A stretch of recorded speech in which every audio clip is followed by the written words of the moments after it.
गोबार नोंथांमोननि गेजेराव दङ नेचार पाब्लिकेसनाव लाबोना होफैदों नोंथांमोननो गुबुन गुबुन मोनबा गोदान खौरांफोर दा बे खौरांफोरा ओनसोल रायजो हादोर हारि मुलुग बायदिसिनानि जानो हागौ नोंथांमोना फरायनानै लालांबानो जाबाय।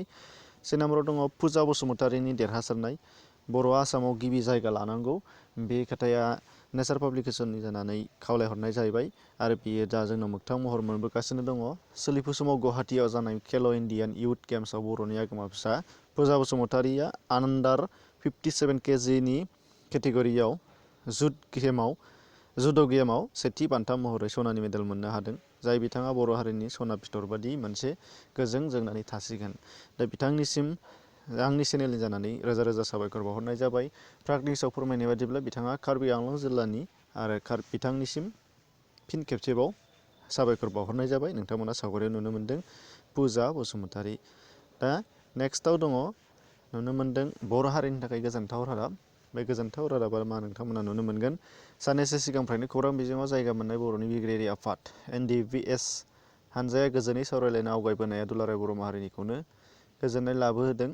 बे थांखिया जाहाथे जाफुंसारो बेखौ चेनेलनि जानानै आसा थिबाय। नोंथांमोना बयबो नुगासिनो दंखायो हाग्रानिफ्राय बिथांमोनहा जोंनिसिम गोरोबलायनायनि गेजेरजों हाबाफारि मावनो थाखाय आवगायबोदों बिथांमोनखौ जोङो बरायनानै लानांगोन। BTCनि थाखाय गोजोनथाव रादाब दङ थामथियाव।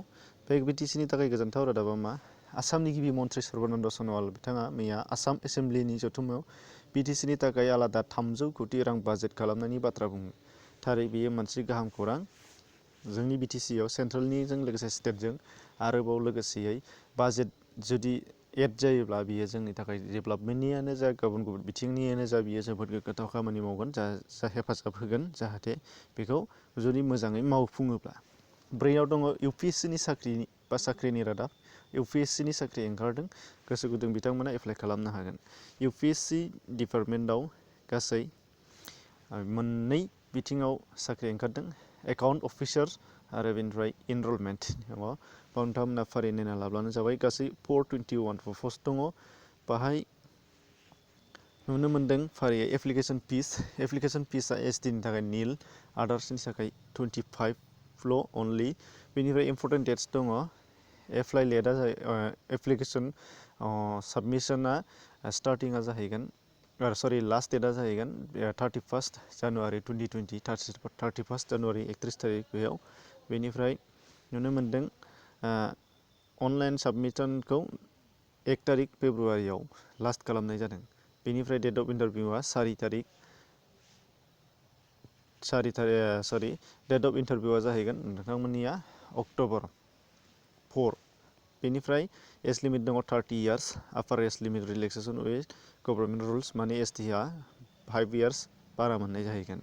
बेनिफ्राय क्वालिफिकेसना अनलि ग्रेजुवेट एनि डिसिप्लिन जायखिजाया स्ट्रिमनियानो जाया मानो ग्रेजुवेट जाबानो जागोन। बेनिफ्राय नुनो मोन्दों भेकेन्सिया 421।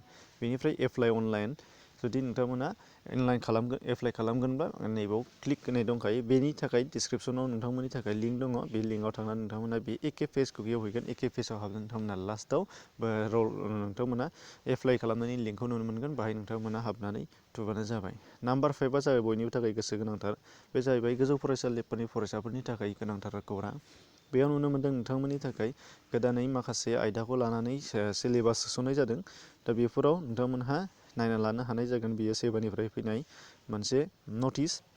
बे नटिसआव गुबुन गुबुन खोथा लिरनाय दं। नोंथांमोना बेखौ नायबानो जाबाय। बेयाव मेन खोथाखौल' आं बाहाय बुंना होनो नागिरदों नोंथांमोननि थाखाय। बेयाव माखासे साबजेक्टनि सिलेबासखौ सोलायनानै होनाय जादों। ओंखायनो बिजाबा गोदानै ओंखारगोन। बे गोदानाव नोंथांमोना नायनानै फरायब्लानो जाबाय। बेसिकेलि बड' मिडियामनि थाखाय नायनांगौआ जाहैबाय मेथमेटिक्स क्लास 9 आरो मेथमेटिक्स क्लास 10 मोननैबो क्लासनि थाखाय मेथमेटिक्सआव सोलायनाय फैगोन। ससियेल साइन्सआव पार्ट 3आ सोलायनाय फैगोन क्लास 10नि बेलायाव।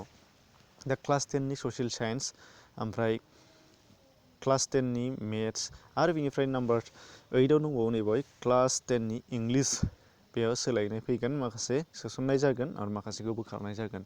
दा बेखिनि 9 आरो 10नि गेजेराव सिलेबास सोलायनाय जागोन। नोंथांमोननि गेजेराव बियो जोबोद मोजां इनफरमेसन गोनांथार रादाब बियो। बेनिफ्राय नोंथांमोना बेखौ नायना लाना नांगोन। अब्ला लोगोफोर दिनैनि बेखिनि मोनबा रादाबा बेखिनियानोमोन। चेनेलाव गोदानै फैदों साबस्क्राइब खालामना ला, नटिफिकेसन बेलखौ थुनानै हो। नोंथांनि थाखाय सोर्स गोनां नङामोन, सोर लोगोनियाव शेयार खालामनानै होबानो जाबाय जाहाथे मिथियो बयबो। बिनि थाखाय एसेनोसै, गोजोन्थों।